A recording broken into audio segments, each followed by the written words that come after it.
Welcome back to the Pair Program. I'm your host, Tim Winkler. Again, today, a little bit of a different setup. My usual co-host, Mike Gruen, is off at the moment. I'm pretty sure he's just, generating his ideas for his next fantasy football draft or something really important. So I'm subbing him in with a familiar face to step in as my guest co-host. We've got Sean Leahy. Sean's been on the show before as a guest talking all things kind of defense tech innovation. And since then, he's spent the last year launching a new startup, and now he's doing a lot of independent advisory work for some really cool companies that are navigating the defense tech space. So Sean, appreciate you stepping in on short notice, my man. I'm happy to be here. I feel like this is what it feels like to host the Oscars or the ESPYs or something. So I'm pretty stoked.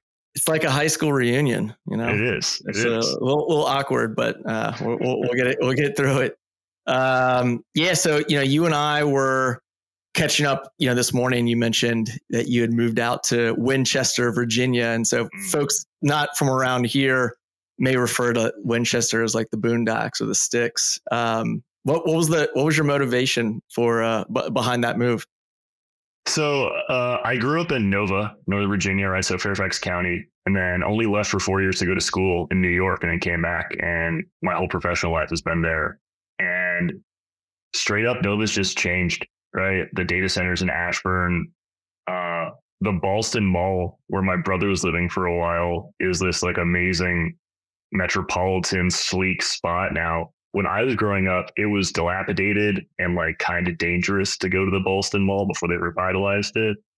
So I don't want to be like an old FUD or anything, but like it's not what it used to be, man. So I got all my stuff in my F-150 and my U-Haul, and now I'm out in Winchester. And 20 minutes from now, after this podcast, I could be up on Great North Mountain, looking for a trailhead or something. So I still spend a lot of time, obviously, with the industry that I'm working in and that these gents are working in. There's still a huge connection to Virginia and DC, but you make it work, right? The remote is real, and the asynchronous communication works out.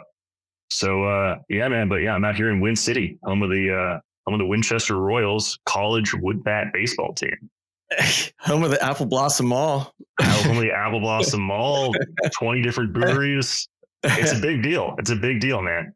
Yeah. Well, I know you're into hunting too. So next time you're on your big hunt, just we want to see some pictures of that 10 pointer come fall time. I'm into hunting. I'm not necessarily good at hunting, but 10 pointer. Okay. That's on my to-do list. Good stuff. Well, again, thanks for filling in. So just a little context for our listeners, today's episode, we're going to be diving into this collision of autonomy and acquisition, specifically in the maritime domain, and exploring, what happens when hundreds of years of this shipbuilding culture runs kind of headfirst into AI, autonomy, private capital in the mix. So we're looping in a founder who's building autonomous ships for the Navy, along with a defense kind of expert to talk through what happens when this much needed innovation meets the existing defense acquisition system, which anybody who's privy to defense acquisition is it's not always smooth sailing, if you will. So to break this down, we've got a couple of great guests joining us. We've got Alex Campbell, who recently directed the maritime portfolio at DIU and served as the chief of staff at DIU. And he's worked everywhere from JSOC to the Navy Yard, and now helps shape how emerging tech gets into the hands of the fleet. So we'll no doubt bring a strong perspective to the discussion when it comes to acquisition. So Alex, thanks for joining us. And then alongside Alex, we've got Austin Gray, who's the co-founder and chief strategy officer of Bluewater Autonomy. He's a Navy intel officer in the reserves, and he spent some time inside a drone factory out in the Ukraine. And so now he is helping build autonomous warships designed to scale. So Austin, Alex, thanks again for joining us on the pod. Thanks for having us. Yeah, thanks. For sure. And before we dive in, we always, loosen things up with a little segment we call Pair Me Up. It's where we go around the room, we spitball a pairing of our choice. Sean, you lead us off. What do you got for us? So I know that the pair me ups are usually a little more leisure oriented, like baseball and a beer or something like that. I'm trying to be locked in, as the kids say, and so my theme for pair me up is going to be work. So what are work activities that go well together? And this one goes out. It's summertime. Goes out to all the dads out there. But mowing the grass and then cleaning your garage. That's the pair that I think goes well for summertime activities. Man, Work activities. Yeah, you went right into some labor right there. What kind of garage are you working with? You got a large detached garage? You got something? So I have a bachelor's garage, which is a storage unit 2 blocks away. But what made me think about this was a couple of weeks ago. I was actually at my mom and dad's place visiting them, and that's exactly what I did with my dad. Is he mowed the garage because he's not going to let me mow his grass. Like I'm a grown man, but he's not going to let that happen. So he knows my capability level. It's a very personal thing. It's a very personal thing. A man knows lawn. But then afterwards, helped him, organize some stuff around the garage, and it's a good way to spend a Sunday afternoon. Yeah, and it's always a summer activity, isn't it? Like I just did the same thing. It's super hot. Not ideal timing, but it is what it is. All right, mowing the lawn and cleaning out the garage. I dig that. I'm gonna go with something completely different. I'm gonna go. It still could be relevant for dads out there. I'm gonna go with toddlers in cribs and escape artist. So our daughter is just over 2.5, and she's been in the crib every night since she was a baby. And last night was her official formal escape from the crib. So we put her down for bed. She kind of goes through her little screaming routine, 5 to 10 minutes. Usually it just, simmers out from there, but then we just heard like a loud thud. And so ran into the room, and sure enough, she had hit that stage where she's just kind of tall enough, just enough strength to pull her, her little body over the side and just drop down to the floor. So after this episode, I will be converting the crib into a big girl bed, which is, I'm sure, going to bring its own wave of new challenges that now that she has open access to the ground floor, it's a little terrifying. But well, wait a minute, Tim. We're having a show about autonomy. You've talked about defense tech innovation 100 times on the show. You're not going to go for like a sensor setup, like a whole C5 ISR platform for detecting crib escape attempts. We got a Ring camera. That's the extent. So we got a pretty comical video that we can look back at down the line. But that's the toddler denial. It's like sea denial, but toddlers. Yeah, this is a Shark Tank pitch here. Let's think through how we can navigate the toddler escape artist. But yeah, that's it for me. I'm gonna go with toddlers and cribs and escape artist, and I'll pass it along. So Austin, quick intro and your pairing.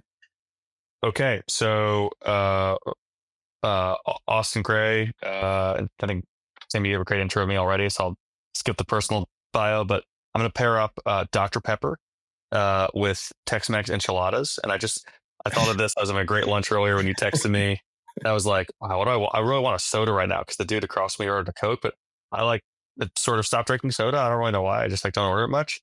But the one time that I always order soda, and it's always Dr. Pepper, is when I'm eating really good, heavy Tex-Mex enchiladas. And so growing up, I spent a lot of time in South Texas with my grandpa, also hunting a fair amount, Sean. Like nothing better than after a long day, out there stalking a deer, like sit down for a late lunch, order a big plate of enchiladas and order Dr. Pepper. And I'll still drink soda in those conditions. So, damn, that's a strong pairing right there. That's a good one.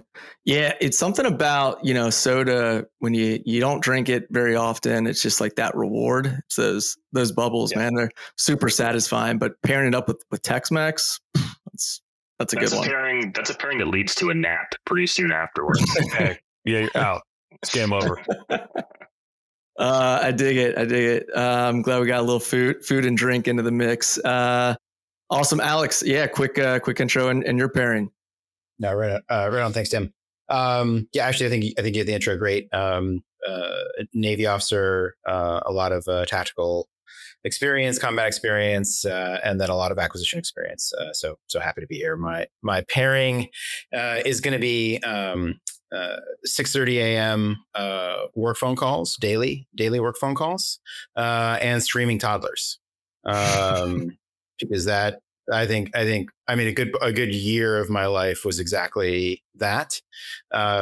So as the sole West Coast representative on the Replicator Initiative team, we had a 6:30 daily, and that was tough. My daughter definitely liked to participate in those calls. Everyone was well aware that my daughter was participating in those calls. I think there was probably some moments where her input and its volume were probably more appropriate and more value added than my own. So that's my pairing. Oh man, appreciate those early mornings and all that. Yeah, right on. Yeah, that sounds brutal. The old 6:30 on the West Coast. Nobody cares that you're on the West Coast. They're like, you're gonna accommodate our schedules over here. That's right. And if you were wondering where the center of the Earth is, it's in Arlington in a 5-side building. So Alex Campbell says we have one guy at Bluewater on the West Coast, SF based, and the other 26 people are based on the East Coast. So we treat him very well, obviously. Yeah, he's working around your schedule. Awesome. I love it. Thanks again for joining us, guys. Excited to jump into the heart of today's discussion. So I wanted to just quickly start by painting the picture on kind of the current lay of the land. We're at this moment where autonomy is it's advancing very fast. Startups like Bluewater building real platforms, investors are leaning in, but it's hard to envision, how the current structure of our defense acquisition system is going to be able to keep up with the speed of innovation from companies like Bluewater. And so, Alex, I'll start with you. You've been inside both special ops, Navy's acquisitions. From your perspective, where are the bigger disconnects happening right now? Yeah, no, thanks. I think that's perfect sort of starting point. I won't try and recap, no less than 10,000 articles and opinion pieces on how the defense acquisition system is functional or dysfunctional.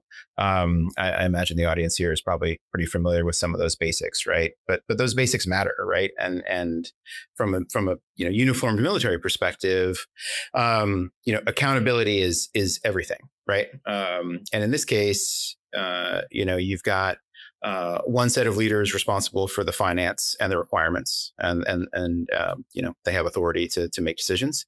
And I've got another team responsible for actually going and building, fielding, and sustaining, the capability. And they have different authorities, right? And they don't necessarily overlap. But the synergy that's required, right, the sort of multivariable calculus to cause that synergy to occur, to make the best decisions along the right timeline, is just tough, right? So you've got some sort of just, I think, fundamental friction points, right? Again, I think folks are probably pretty familiar with this. Another thing, and this is sort of specific to how I've seen the world through the lens of DIU and the commercial solutions opening, acquisition tools and processes that we've pioneered here, is that a lot of my time in the traditional acquisition system was all around very prescriptive requirements, where you had, frankly, really smart and dedicated people in the government who were trying to basically prescribe what the solutions would be, right? And we create big R requirements, right, are essentially framed that way. And I think at DIU, we tried to flip that. And instead of prescribing what the solution should be, we outline what a problem is. We outline a warfighting problem, right? We provide some specifics, right? It's not the Wild West. But I think putting a problem statement out there and then turning that over to both the traditional defense industry and the non-traditional defense industry, to say, hey, I can solve your problem in this way that maybe you hadn't thought of, right? Or I can solve it this other way that's actually like incredibly economical, and really open up that aperture. And so I think that's an important fundamental, that prescriptive requirement versus a problem statement, right? And then again, these are old topics, but the pace of tech now versus I think even a decade ago, it's certainly in the heyday of the the PPB&E and JSIDs and Defense Acquisition System, and really the sort of centrally managed portfolio that the department has. In the pace that the tech is moving today, the idea that someone 2, 3, 4 years before they're going to go spend the dollar can predict what that dollar should be spent on, I think is now beyond absurd. And literally no one in the commercial space are making those sorts of wild predictions and those sorts of bets. And so it's going to take, and I think you see things like the Forged Act, the Speed Act, right, which are proposed legislation that really start to get after, how do we move at a tempo that really matters. And so I think I'll sort of leave it there with that framing of some of the friction points and some of the things that, frankly, present opportunities for the department to adapt and to change, and really bring the full might of the United States's industrial base, right? Not defense industrial base, but broader industrial base to bear. Mm-hmm. Yeah, well said. Austin, I want to just kind of pass it over to you, get that industry perspective on the same kind of question. I was reading a piece that you put together on War on the Rocks last month. It was a good one around Navy's shipbuilding crisis. It was not just like a supply chain issue, but one of culture and incentives. And just walk us through what you're seeing firsthand and where those cracks are most visible for a company like yours.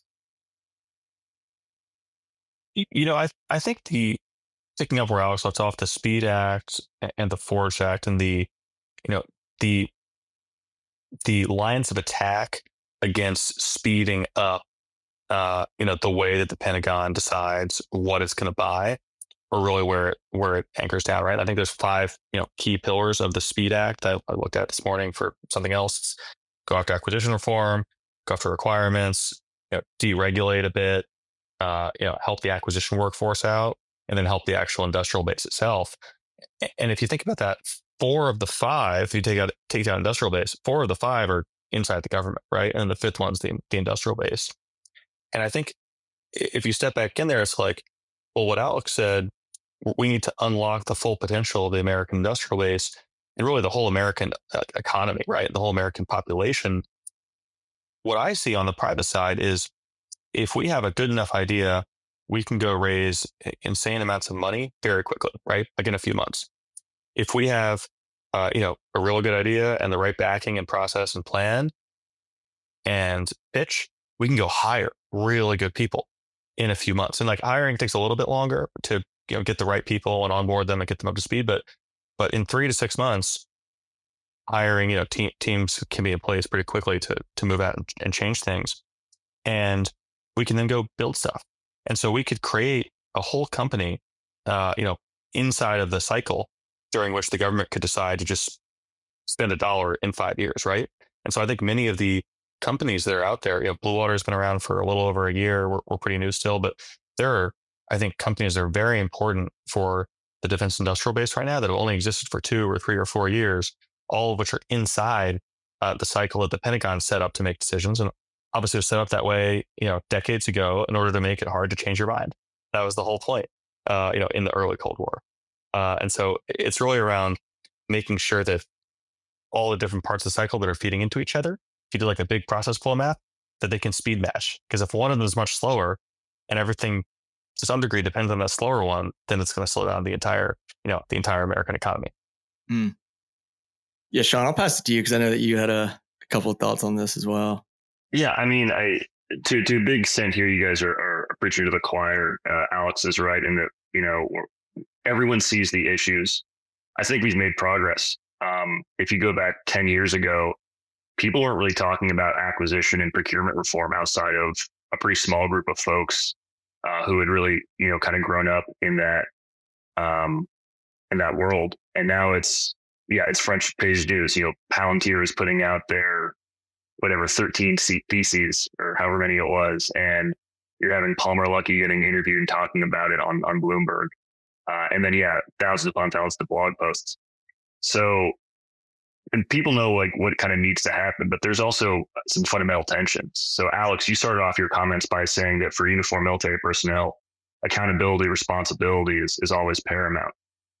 Once we start moving faster with bigger dollars, right? So you take something like a small OTA program, maybe through DIU, and now it's getting to the point where it could really scale, come to that program of record status.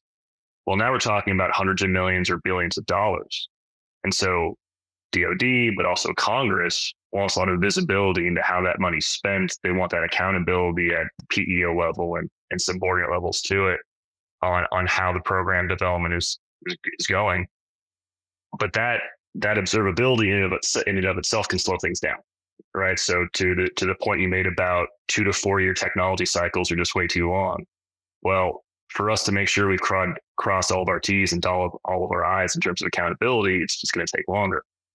So I'd be curious to hear your thoughts on managing that essential tension between, some of the accountability that's mandated by law, right? We can't break the law ultimately in what we're doing, versus that need for speed, to use a very cliche but very good defense technology term. Right. No, I think that's such a great question, and it's like so sort of pertinent to at least where like DIU is right now. As you guys might have been tracking, DIU was provided funds to support services and support the combatant commanders, and that money was, in short, colorless, right? It was not, aligned in very specific ways in a budget exhibit, as we see in most of these cases. And so what came with that, right, was this necessity for observability, right, for transparency, right, specifically, through the department, and with our partners on the Hill, right. And so, that came with a process to provide that observability, and that transparency, right? So that you were able to create this trust and this relationship between the decision makers on the Hill and between the team, down here at the ground level, executing, right? And that worked tremendously well, right? Because at the beginning it's like, okay, what are you doing? Oh, I see what you're doing. And then the more and more work that we were doing, the more that trust was built, right? But then that runs into that was a very manual process, right? Even at DIU, that was spreadsheets, right? And so while that sounds great, right, this magical transparency with Congress, right, and Congress really appreciated it, that isn't going to scale to 100 ACAT 1s or 100 ACAT 2s, right? It just isn't. The amount of data, right, that a human being would have to pore over to figure, to come to any assessment or conclusion is just not practical, right? And so, what's needed there is essentially you still need to input all that data, one way or the other, to create the foundations of that transparency.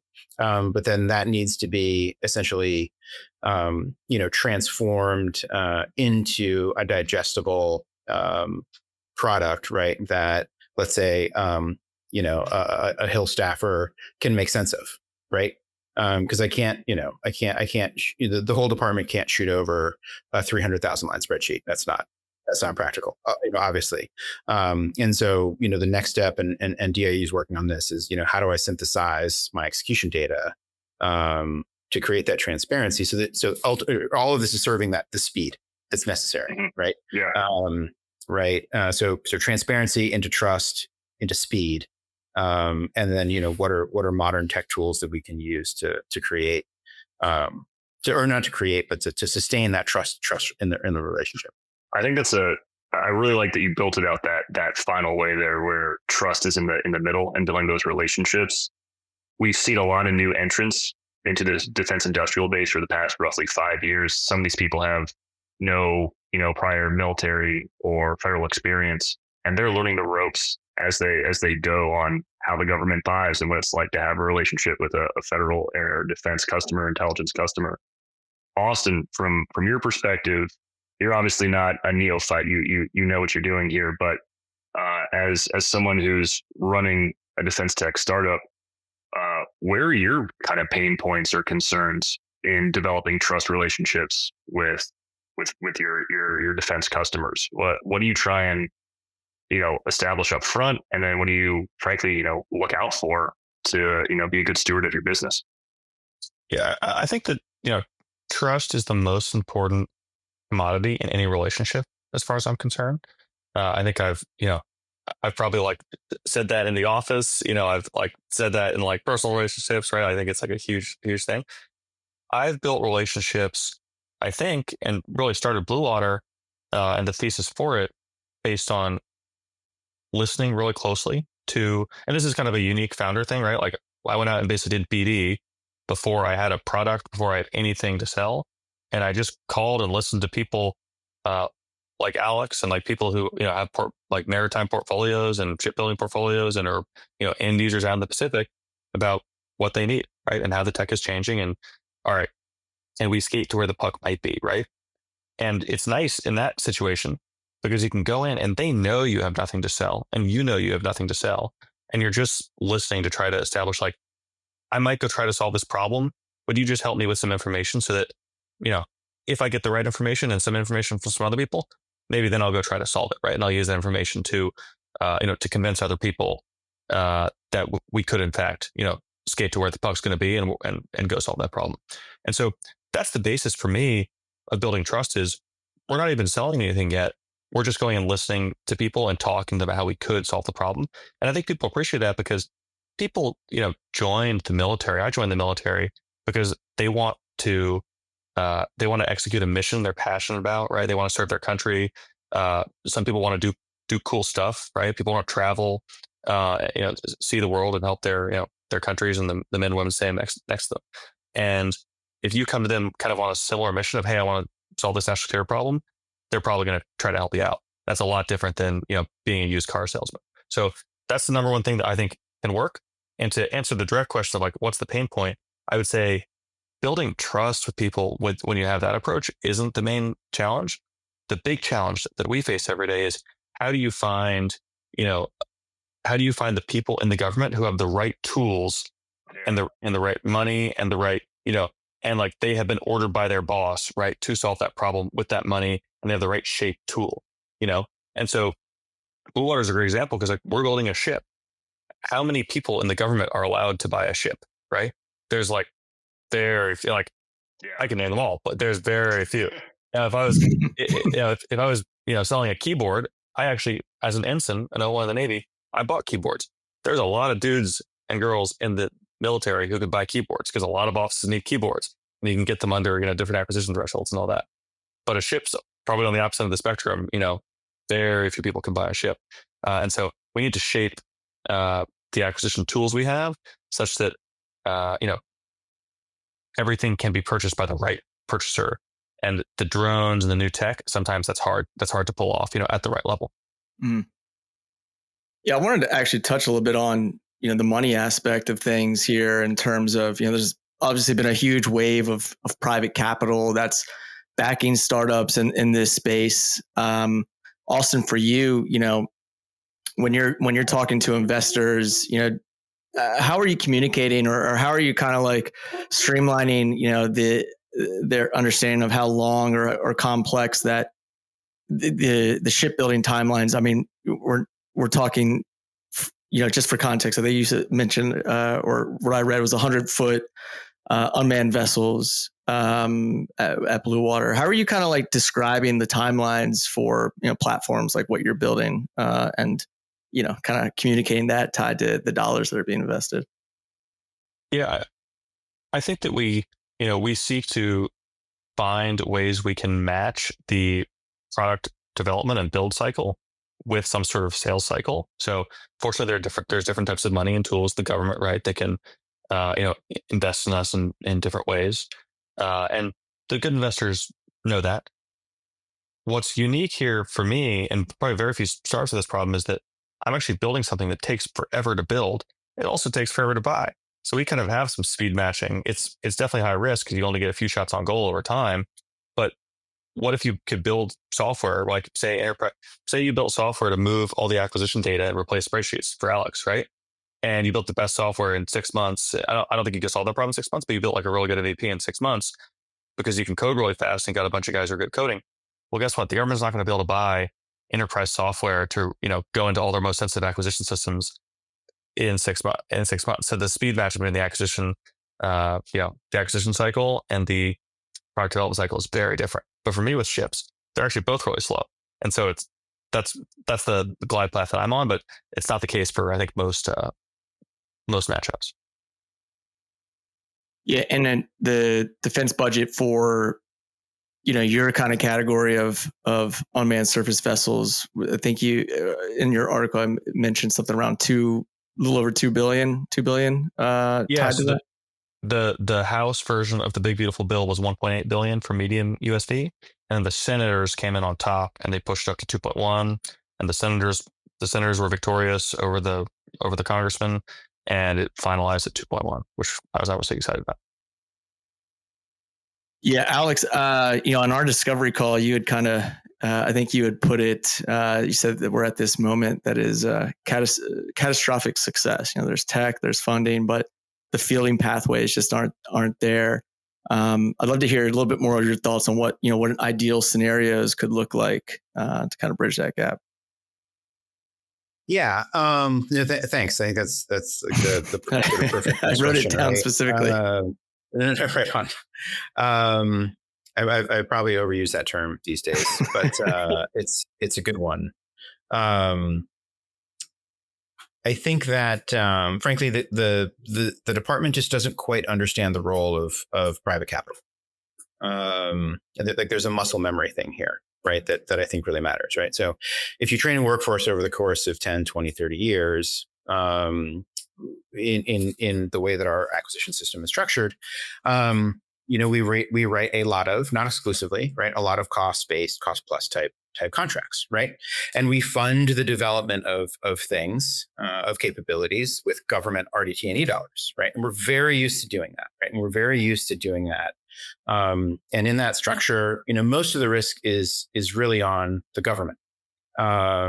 Because in that cost plus sort of structure, you're able, industry and the government are able to, manage risk in such a way that if something slips or the tech doesn't deliver or, whatever the friction point might be, there's an opportunity to sort of continue to stretch that schedule, right? Continue to stretch that budget, right? And in contrast to, some of the non-traditionals that, the DAU and more broadly the department are working with, all of that risk, right, or not all of, but most of that risk is being borne through the investment of private capital, right? In terms of delivering some MVP or delivering some product that can be brought into the defense market, very quickly. And the thing here, or the friction point that I see, is that a lot of folks in the department have this muscle memory from that, government funded RDT&E activity plus these cost plus contracts. And they're trying to apply some of those mindsets and thinking to what is fundamentally a very, very different set of incentives, both for the government and for commercial industry, for private industry. And so I think that there's just a lot of work and a lot of education that needs to occur. And frankly, we need to get some wins on the book so that people in the government and people in the department, acquisition professionals, right, can sort of see those as exemplars. And I think we're starting to see some of those like exemplars come through, right? But at the same time, right, I've seen DIU projects that are using the commercial solutions opening, right, using other transaction authorities, right? And then you move into production, right? You move into an OTA production, right? Where one of the services is going to, go let a production contract. And then what I've seen is, again, because of muscle memory and comfort, and again, viewing risk, I think a little bit, viewing risk in a traditional way. I watch essentially defense federal acquisition regulation clauses get cut and paste into OTAs. Right. And so at that point you have an OTA, right? And you're using that authority. But essentially now you've built in terms and conditions, and now you've built in the structure of a traditional contract. which is all, fundamentally based on that sort of legacy or older incentive model, right? In terms of who sort of owns the risk and who doesn't. And I think that's just a product of, like I said, decades of training, right? I took this week-long course at the Defense Acquisition University called Understanding Industry. And that course is based on all those legacy sort of incentives and models, right? Which is really the symbiotic relationship with the traditional defense industrial base, and the traditional defense acquisition system, and the PPB&E system, the requirement system that we have. And like, the Defense Acquisition University is very rapidly like adapting to teach, this workforce new things.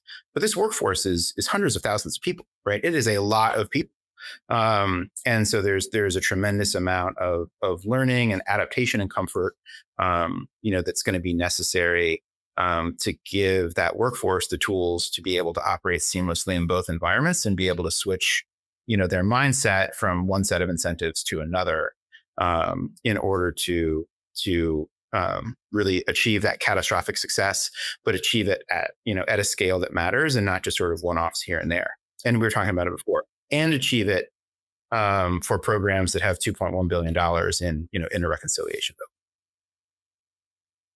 Sean, did you have something to add on that? I was going to, before we jump into another segment. Yeah, I mean, Alex's comments were outstanding because it kind of gave me a little bit of a light bulb moment here, live on air, which is when federal acquisition regulations, FAR and DFAR and so forth, were primarily written and implemented when you have PPB&E, which is, I think, goes back to when Robert McNamara was SecDef.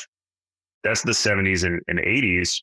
And that's before venture or any high risk capital investing was really a well understood or mature investment style or whatever you want to call it. I mean, there's some OG VC funds that were, doing that back in the 70s and 80s. But a lot of when we think VC or venture style investing, we're actually talking about things in the 2000s, maybe late 90s. And so, Alex's comments are just great, highlighting that the whole acquisition workforce, how they grew up culturally and across federal DoD, that was just not a world that they were exposed to. And so sometimes these transformations can be really, really slow because it's a learning process at scale, and then learning at scale is hard unless you're an LLM. But that's a different episode. We're doing AI later on, right, Tim? Yeah, that's right.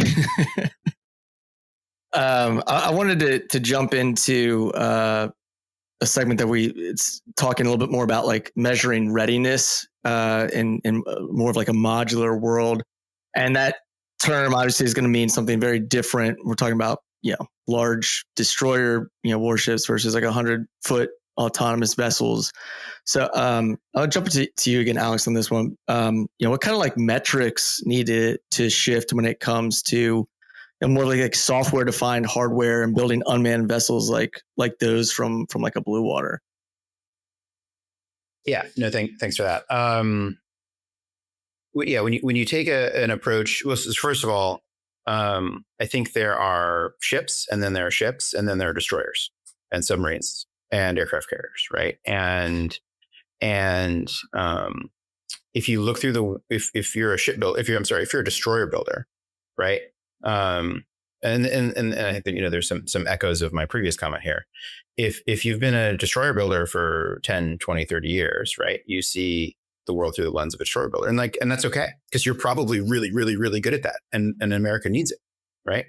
And then I think when you look at, and you talked about sort of readiness, and I'll call it sort of sustainability, and I'll call it reliability, right? When we look at some of these autonomous systems, and we look at the price point that is necessary to buy them at scale, right, to make them, to cause the effect that is necessary on the battlefield.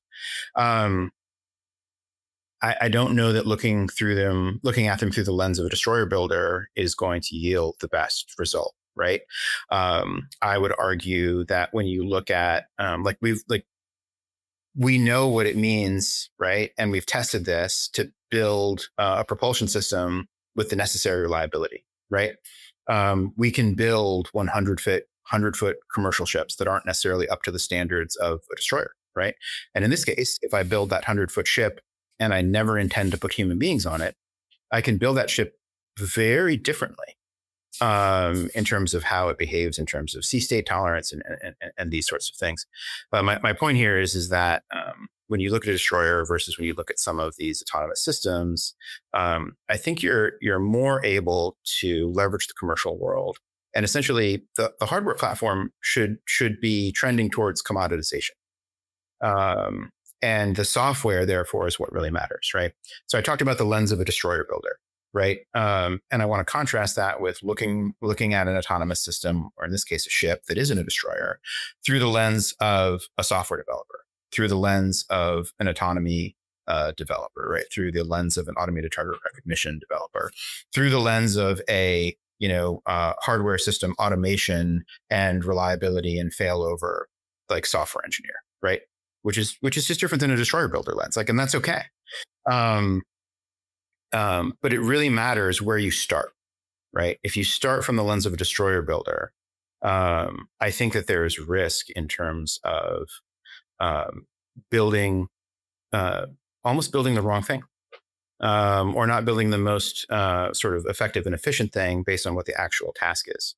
Whereas I think if you look at it from the lens of a software developer, right? Again, software-defined hardware, I think you're more likely to make the trade-offs, right, that gets you to the most effective and most economical thing, which ultimately gets you to the scale that is necessary to achieve the effect on the battlefield, right? So that's my sort of sense of things in terms of what we're building, how we're building it, right? What the readiness sort of needs to be. And then the other thing I'll sort of, maybe a bit of a tangent here on the autonomy side. There's also a lens of a government software developer and a commercial software developer, right? And those are different lenses too. And the point here is to pit those two sort of teams against each other. In fact, we should be doing the opposite. The way that the government does, sort of government lab engineering, if you will, right, is like all of those labs exist for a really good reason. They exist to build things that there is no commercial market for, right? Or no commercial market that's going to exist in, let's say, the next couple of years. And like America should have that. It's really important, right? Like from my own perspective as an explosive ordnance disposal technician, right? There wasn't a huge commercial market for bomb disposal tools. But it turns out, right, the global war on terrorism and the counter ID campaigns in Iraq and Afghanistan and other places, right, a commercial market grew for those capabilities, right? And so the government, which had been building all of these bomb disposal tools themselves, right, worked through the process of adapting itself to this commercial market that now existed, right? And so we had to work through, what do I do with the engineering team and like dedicated, smart, amazing Americans that were in these government labs doing things that there was now a commercial market for, right? And I use that, and that I bring up that anecdote, one, because it's personally super relevant to me. But I think it's very similar to what we're seeing in the autonomy software space. 10 years ago, 15 years ago, when the government was starting to make a lot of decisions, early stage decisions about building autonomy software, right? They looked around and there wasn't a commercial market for self-driving cars, right? It just wasn't really a thing.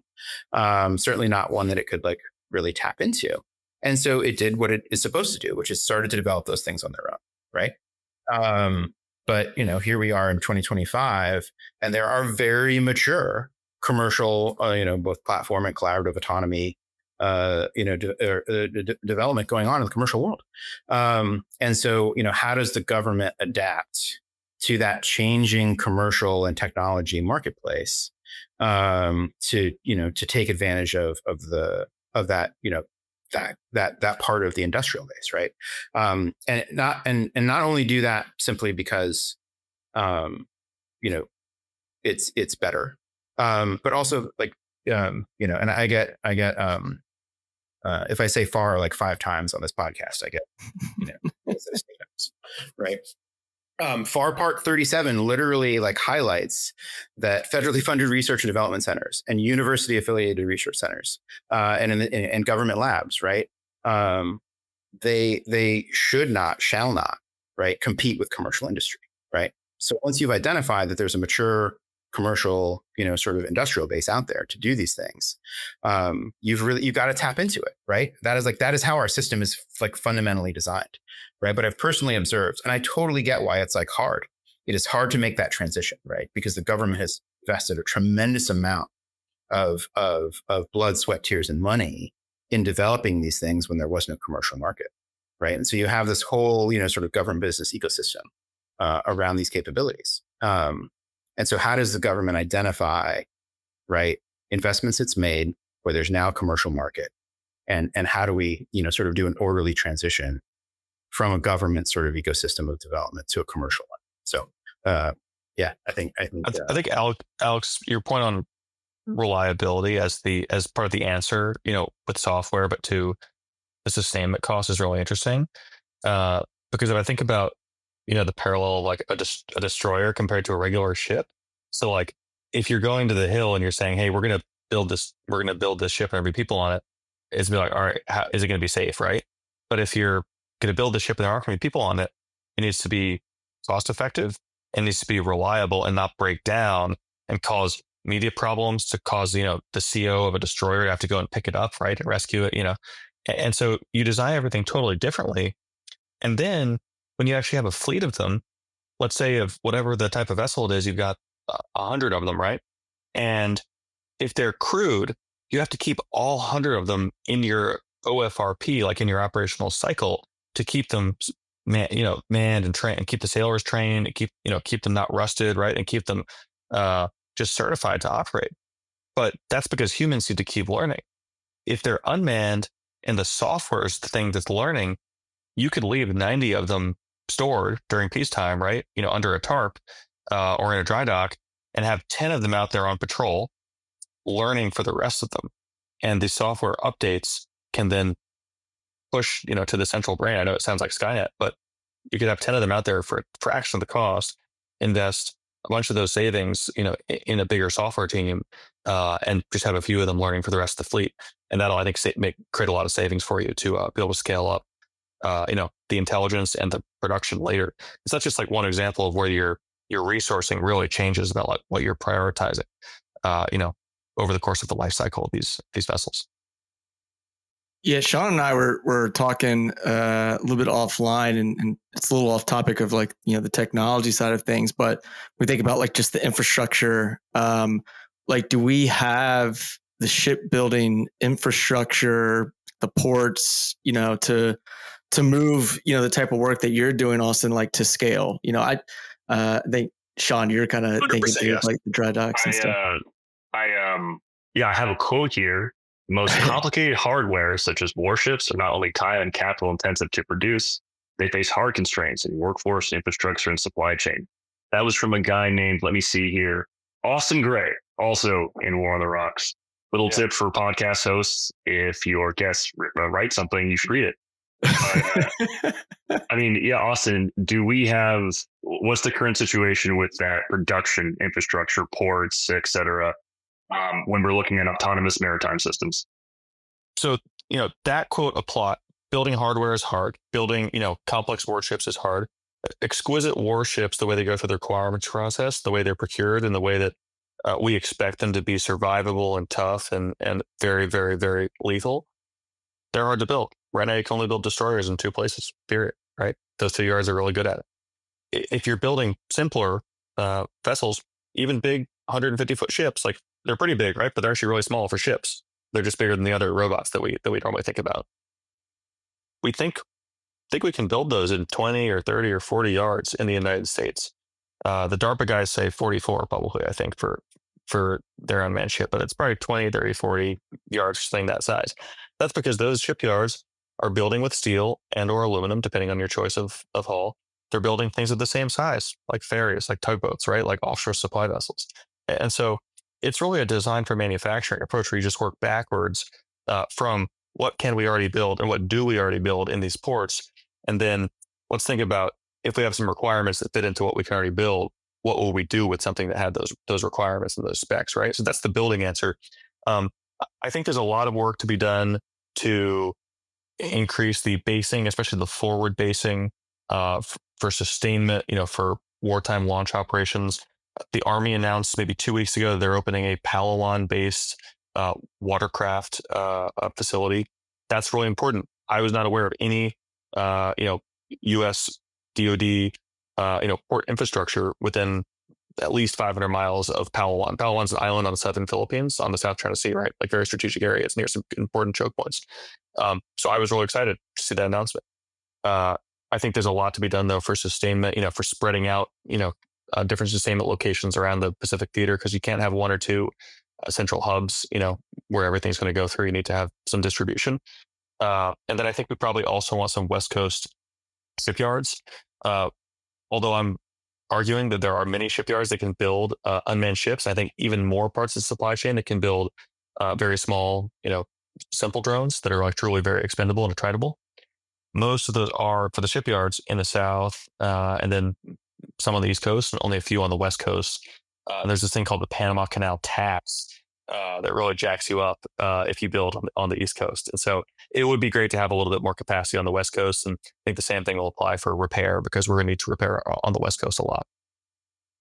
Yeah, can we talk about the ships themselves that you guys are building? Because I don't, just to add a little bit of clarity for our listeners, and what you can disclose with regards to the size, the capacity, how much cargo can it carry, and the purpose behind them.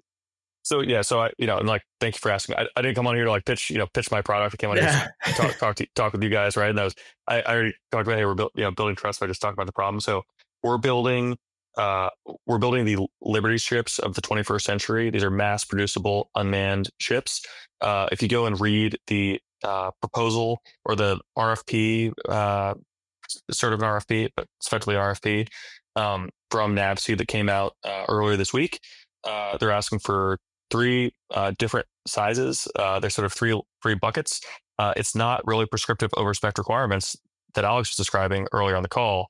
It's kind of broader buckets of 3 different sort of payload sizes. One of them has a speed requirement too of going 25 knots for 2,500 consecutive nautical miles.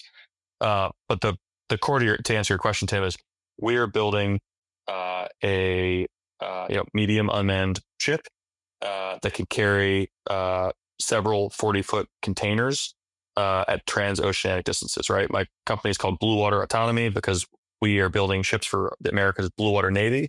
Ours happen to be unmanned. I think we can produce them, at a much greater scale, and that they can learn together with software. But America has a Bluewater Navy, and we were inspired, I think, by the early wins and successes of the sort of like the speedboat USV and the renewably powered USV communities and companies, and everything the government's been able to do with those. And we want to make sure there was also a company focused on ships. Very cool. Curious, what is like the range for some of these? Yeah, thousands of miles. When you ask range, and like Alex Protein, it's like, well, the range is at a certain speed, and so the naval architects have a power curve or a speed range. There's a speed range trade-off curve derived from a power curve, and at every range there's a speed. And I was an intel officer, not a SWO, but the SWOs love driving their ships really fast, and so you've got to find out what's the speed or what's the range at a pretty high speed, because that's probably how they're going to drive it. I think some of that will change. My personal deduction, if I look at where the market is, I think that you need to be able to sustain an effective operational speed at 3,500 nautical miles, because that's a round trip from Guam or Yokosuka to Taiwan and back. Very cool. I want to just kind of put a bow on the, kind of like the acquisitions conversation, and then we'll segue into our final segment here. Let's try to close it out with a constructive look forward, if you will. Alex, if you had the power to change, some of these structural or cultural elements and how, defense is acquiring, autonomy, how would you envision it? Thanks. I think like we talked about this a bit before. The Forged Act and the Speed Act, I think both point in very, constructive achievable directions for how to reorganize, and then ultimately how to sort of incentivize different behaviors, right, aligned to move at the pace that's necessary, and move at the pace of industry and tech, right. So I think seeing something like those pieces of legislation come to fruition would be huge, right? But that's only half the story, right? Because the implementation of it matters just as much, right? We talked about OTAs and then DFARS clauses getting sort of cut and paste in. Great concept, great idea, the right direction, but then you're changing incentive to something you're comfortable with, right? So it's going to be a huge sea change to implement those things, and so I think the sooner the department can get after what those acts described as a portfolio acquisition executive, right, where you sort of synthesize requirements, resourcing, and acquisition in terms of accountability, right, to really focus that accountability. I think is huge. And then I'll sort of throw another one in there that's a little bit different. And it really gets to the sea change necessary to realize the opportunity of private capital investment in defense capabilities. And that's the department finding a way to be comfortable forecasting to investors the directions that they're going, right? So that they can make investments early enough, right, to catch, when an RFP comes out or an area of interest comes out, for that tech, right? Because there's this sort of like chicken and egg thing that goes on, in that the department is like, well, I have these incumbents and they feel like low risk to me, because the other alternative is this startup that's never built anything, right? And so, if you can create the space for those startups to have, another 6 months, another 12 months, another 18 months, right? You then start to change the risk calculus from the lens of someone in the department, as they look at the difference between, a startup that maybe hasn't built something yet, but has really credible tech, has incredible engineers, right? Has the capital backing versus, going with a more traditional approach, right? And all of that is to say, it's effectively helping the private capital markets and helping the startups, right, to level the playing field, right, and ultimately grow the entire defense industrial base, right? Yeah, well said. Yeah, those are my sort of, let's go get after that. Austin, I'll give you the mic for the final word. I think so. Everything Alex said about the good work that's happening on the Hill. I mean, there are some great Americans who are being very, very thoughtful. And many of them have been doing this for a lot longer than we've been paying attention, especially I've been paying attention for, and they deserve a lot of credit for the words that are in the Forge and Speed acts. And I hope that a lot of that language, becomes law, probably in the NDAA. I'm sitting in my lobbyist office right now, so you can see that I'm like locked in, trying to help push this a little bit. But that work is very important.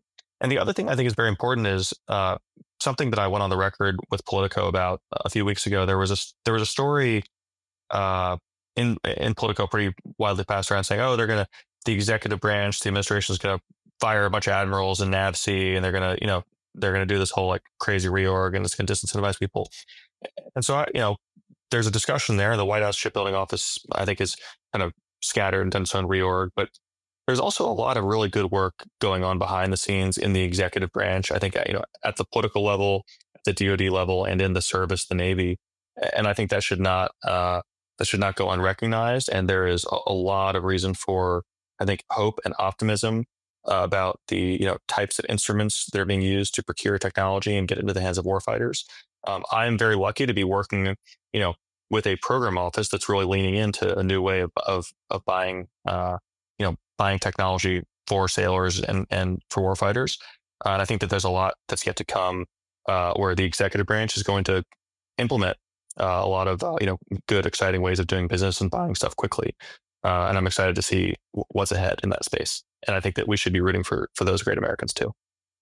Yeah, well said. Yeah, and thanks for spending time with us to just kind of voice your opinions and continue to build awareness, because I think it's obviously front and center and something that a lot of folks are wanting to push for more reform, and it's the efforts that you guys do to kind of move the needle. So appreciate it, and we'll put a bow on this conversation and kind of wrap just a quick little fun final segment. It's called the 5-second scramble. So we're going to run a little rapid fire Q&A with you guys, put you on the hot seat, some, business questions, some personal, try to keep the answers under 5 seconds.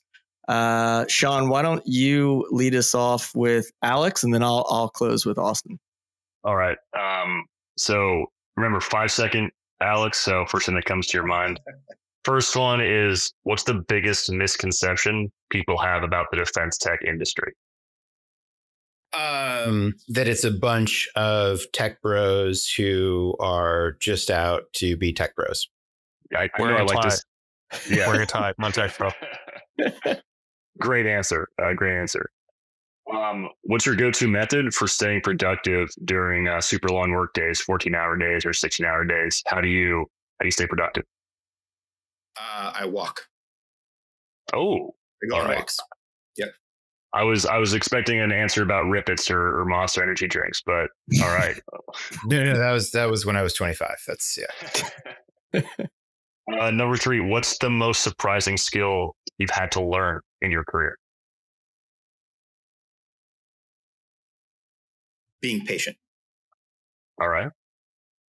What's your most unexpected, I really enjoyed that moment from your career? Unexpected moment that I thought was compelling. Just seeing CSOs that started out as, bar napkins, turning into ACAP programs. That's cool. That's very cool. And then what's your one piece of advice for people who have zero background in defense tech, no prior service or anything, but who hear this conversation and say, hey, I want to get involved? What's your piece of advice for them? Yeah, don't be deterred. It is 100% a navigable maze. Just dive in. Just dive in. Love it. All right. So now some more kind of funner or personal questions away from the career stuff. If you weren't in this industry, if you weren't in defense tech, what completely different career path do you think you'd be interested in? Oh, I'd be a farmer. Any particular crop or less? Good question. Oh, I think a little of both. I think my sister would call it a trust fund farm in New England. And you're running a never profitable, community supported agriculture business. Awesome. All right. If you could have dinner with any defense tech leader, who would it be? But I'm going to limit this to historical figures, so deceased for lack of a better term. But who would you have dinner with, going all the way back through history? Rick Over. Yeah, that's a good one. What's the best concert you've ever been to? Oh yeah, I went to a Grateful Dead concert when I was 17 that I probably should not have been at, and it was I don't even know if it was a Grateful Dead because I think half of them weren't even there. There's a double entendre in there about the Grateful Dead being dead, but we'll move on. What's something random that you're surprisingly good that has nothing to do with work? Yeah, I spent COVID learning how to make artisan pizza, and I'm pretty good at that. Mm. Do you have a pizza oven or some sort of? Oh yeah, it's improvised. Oh yeah, no, it's like a full thing. It's sometimes obnoxious. All right, so we'll look for Alex's farm to table pizza restaurant coming up here. And then final question. This is the kind of tradition on the podcast here. Thanks to Tim. What's a charity or corporate philanthropy effort that is near and dear to you? So I'm explosive ordnance disposal, right? Bomb technician, and so the Naval Special Operations Foundation is a big deal charity to me. It takes care of a lot of families of brothers I've lost. Outstanding, awesome cause. Thank you, Alex. I think you crushed it, 10 for 10. And I'll pass it over to Tim and Austin. Yeah, good stuff. All right, Austin, you ready? All right. All right. If Bluewater Autonomy were an animal, what animal would it be? Probably a blue whale, I think. Yeah. Nice. What's your favorite part about the culture at what you're building at Bluewater? Everyone's obsessed with what we're doing every day. What are some of the roles that you're hiring for over the next, say, 3 to 6 months? Ooh, we have doubled the size of the company in the last 8 weeks, so it's a bad time to ask that question. But so we don't want. I don't want to hire anyone else right now. So I catch my breath. Good stuff. Well, kudos on that. What did you learn building in Ukraine that kind of changed your perspective on building a defense tech startup here? The speed thing really matters. Nice. What is your go-to kind of late night snack when you're working around the clock, working those entrepreneurial hours late night? If I'm at the office, I get Indian food from across the street. If I'm at home, I eat ice cream. Nice. What kind of ice cream you going with? Ben's. Depends whatever's in the freezer. Yeah. Honeycomb Van Leeuwen's is really good. Oh man, sounds nice. Favorite war movie of all time? Dunkirk. Nice. Oh, that's kind of a hot take. It's. Oh, now we got to debate it. So I love it. It's kind of polarizing, that one. There's some people who love it, some people hate it. I thought it was fantastic. All right, what's a charity or corporate philanthropy that's near and dear to you? Easy, Zero Line. Yeah. Shout out to Evan. Nice. Yeah, Zero Line. Support Ukraine. What was your very first car? My first car was a 2005 Chevy Tahoe. I drove it until it was totally destroyed, and I had to give it to Habitat. Nice. So take it. That's a great ride. What's one thing you hope AI never replaces? Emotions. Well said. And then last one, what was your dream job as a kid? Firefighter. I was in Manhattan on 9/11, so where did that? Yeah, that's cool. All right, that's a wrap. Alex, Austin, thank you both for joining us. Sean, thanks for stepping in. Quick question for the guest. Scale of 1 to 10, how do we rank Sean on the co-host step in mode? Like 10 being great. Have you guys seen the movie Babe? Yeah. Yeah. Okay, that'll do, pig. That'll do, pig. That means a lot. That means touching. I say that to my wife sometimes, and it doesn't land. Even though she knows exactly what I mean. I don't know why. It just seems like such a compliment. Awesome. Yeah, thanks, Sean, for stepping in. Yeah, this was a great look at where autonomy meets bureaucracy and how we're trying to move things forward. So appreciate you guys sharing the intel and joining us on the podcast. Thanks for joining. Thank you, Tim. Thank you, Sean. Yeah, right on. I screwed up the band question there, or the concert question. I feel like. Which was what? What's the? We'll just dub it. We'll just dub it in. Better answer was George Clinton and the P-Funk All-Stars. That is a better answer. It is a better answer. That's cooler. Yeah. Well, I haven't stopped recording, so we'll keep this in. This will be your answer. George Clinton. Yeah, I went. Yeah. I think it was like on a Wednesday night. I drove down to Amherst College to go see George Clinton when I was a senior in high school. I don't know how my parents thumbs up that. It's a hell of a story. It's a story for a follow-up episode there. Right. Yeah, that's right. That's right. Awesome. This needs. Right on, guys. That's also a story for an SF86. Probably let's not put that one on the final edit there. Before Plebe Summer. I'm clean. Okay. All right. Yeah. Right, yeah. All right. We'll stop recording on that note.